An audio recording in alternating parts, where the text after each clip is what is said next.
Guys, welcome back to South 10 Beer Reviews. I'm Tyler. Thanks for stopping by. Tonight we've got a special video with our friends at FLX Beer Reviews, Mike and Dan, and we're going to do a joint collaboration. And this is going to be a beer that Dan sent in that care package that you guys saw the unboxing and all the other stuff from. So, yeah, guys, you guys got anything to want to say hello? Hi. Hey, welcome. I'm Dan.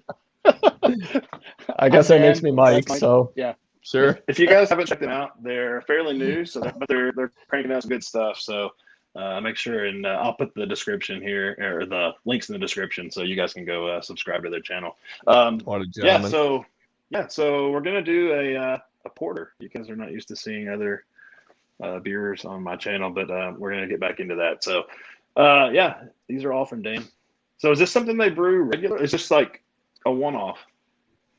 As far as I know, they just started the series recently, and when they did the series, they said they wanted to brew a bunch of beers that they really never brew or don't get the chance to.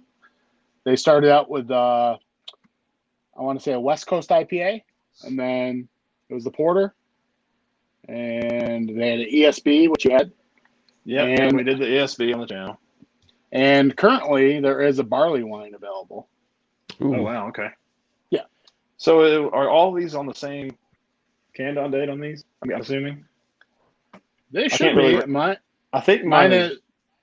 Go ahead. Is it March or February 4th? I can't really tell. It's kind of smudged. Mine is February 4th, 2021, and it says a winter beer. Yeah. Okay, cool. I'll take your word for it. I got nothing. You got the... Well, yeah, I have no idea. Does this mean something too, Dan? The blue thing? Yes, it sure does. Blue means this is FLX brewed, and also on the front, that shape around the other half logo, okay, that is the FLX shape. Gotcha. Cool. The more you know. So I guess, yeah, this is I guess more of a, I mean, it says robust Linden porter, so it's going to be, I guess, more to the classic style rather than like the American version of it. Yeah, I looked it up on before we got on, and it seems to be brewed with classic, English malts and Kent Golding hops, I believe, and English yeast strain. So cool. Sounds good. I'm excited to see other half's take on it. I am too. Let's go ahead and crack them. Let's do it.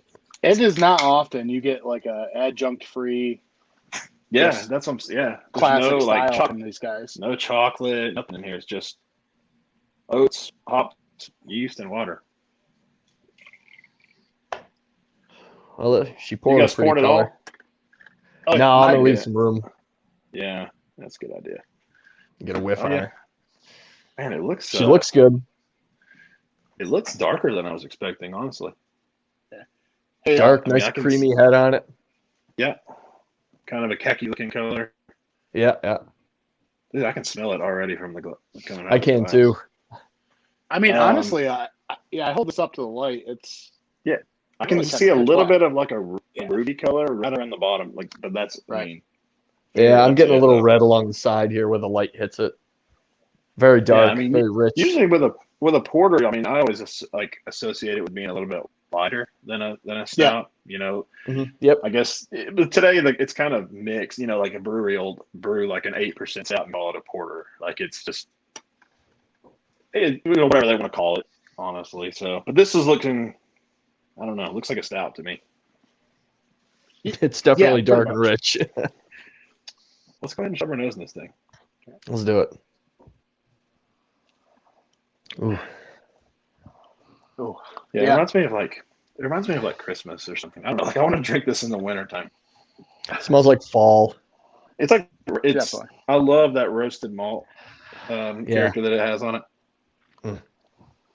I mean, honestly, me and Mike recently had a video. We did a Schwartz beer. Yeah. And it had a lot of the same aspects like on the nose with this, the roasted, toasty malts. Yeah, I mean, this is just a thick roasty flavor. Yeah, there's a flavor, I mean, nose that on roast. I mean, comes across almost like a little bit of like a, I don't know, like a light coffee roast a little bit. Yeah, Yep. Yeah, But I am getting like a little bit of like a sweet chocolate thing in there too. almost like a cocoa powder. Yeah, it's I Like- don't know if I go. Yeah, that sounds. Yeah, I think I agree with you there. Because it's not very dominant. It's just kind of, I don't know. It's just a little bit enough to let you know it's there. Yeah. Yep. It smells really good, guys. It smells great. I'm ready to dive in. Let's do it. Cheers, guys. Do it. Cheers. Cheers, boys.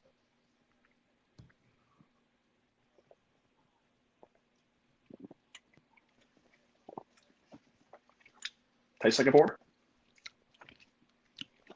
Yeah, it tastes like a traditional, just English style porter. I mean, for what they say it is on the can, I mean, they freaking nailed it. I don't think they messed around with the style at all. I don't think they, took it and put a spin on it. I think they wanted something traditional. I don't think they were trying to. I don't think it was meant to like blow you away. Like you said, just brew a traditional beer, and the people that like it are going to drink it. So. I think I like what you're saying, Tyler, where it's not meant to blow you away. It's just to remind you of what this traditional style is supposed to taste like, so that maybe you want to go seek out some more of them. For sure. I mean, I don't know if this is why they're doing it, but I mean, is it kind of to like bring people back a little bit to like, start, kind of introduce them or reintroduce to some of the more classic stuff that they, were drinking when they started all this stuff? That's cool you're bringing that up, because you got to wonder, like, do people nowadays, like, let's say I'm turning 21 or whatever, I'm going out to all these new breweries, and it's almost, that's what kids do now rather than go to the bar scene a lot. Craft breweries, all that stuff. All they know is hazy IPAs. That's what it seems like, or fruited sours. Like, a traditional beer is lost on them, and I think a lot of times they'll go to a brewery that has, like, mainly traditional beers, and maybe they won't rate it as high because they didn't come up on that. Whereas, I'm not trying to date myself here, but I kind of came up on the traditionals, and Yeah. No, I agree with you. I'll date myself completely. I know, like, when we first started drinking craft beer, it was a lot of traditional styles. So it's just that's what we were trying, and that's what I got used to. So as the beer progressed and evolved and got into like your New Englands and all that stuff, I'm enjoying coming back to something that I don't drink as much as I used to, but that I really enjoy. Yeah. Yeah.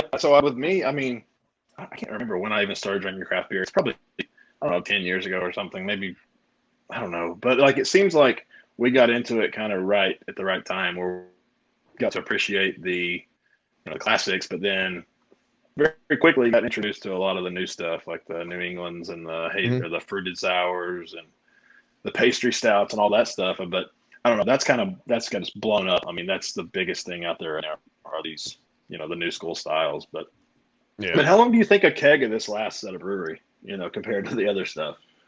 How about this? I went to a local gas station that is more of a beer store with gas at it. But anyways, this got released in February. Usually other half flies off the shelf.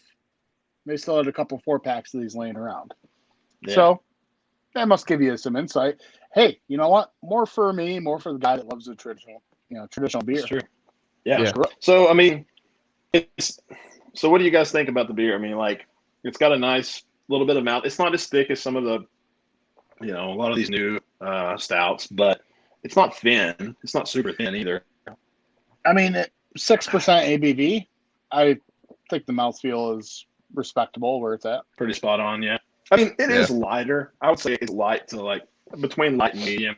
Like, it is on the lighter side for sure, but it's not like drinking I don't know, like a Pilsner or something, Right. Like, it's definitely got more body than that. There's a little bitterness in there too, which I like. Mm-hmm. I think as far as porters go, it's one of my favorite styles of beer. This is right where I want it to be. I think it's a slightly less than medium body. It's super roasty, super toasty. You get that coffee flavor in there. I definitely feel like I can drink more than one of these in a sitting, and I'm not going to be overly full. So I enjoy it. I think it's really good. Yeah. You know what, Tyler? I'll just put it out there. I'll just go ahead and give it a 3.85. Oh, you just already said, huh? 3.85. Oh, 3.85. You know? Yeah. Hopefully your fancy scale lets me do it that way if I upgrade to it. It doesn't, man. You got a 3.8 then. That's what you're or Okay. 3.9. So with me, I think I'm right there with you. I think I'm gonna go like 3.7 or 3.7 on mine. That's what I think I'm gonna go with. I agree. Right, I'm gonna give it a 4.01. Okay. This is doing it for me. This is hitting me right, checking all the boxes for me on a porter. I'm really enjoying it a lot. Hitting you right in the plums, huh? Oh, hitting me right in the old coffee beans down there. Yeah. Roasting them. Good old loins. Dude, I don't know. Like as it's warming, I'm definitely getting a lot more kind of coffee thing going on. Yeah, I think it's definitely going to open up a bit more as it warms, so we'll probably get some more notes. But as far as drinking it at the temperature we are, I think we're getting a lot for it. Yeah, and I'm not getting as much chocolate as I got on the nose. Like on the taste here, it's mostly just like roasted malt and like the coffee thing, which I guess you can kind of associate them with the same thing. But it's just that might really be what roasty. That little bitter is on the back end. Might be just a subtle hint of chocolate that maybe not so much of flavor, but the bitterness.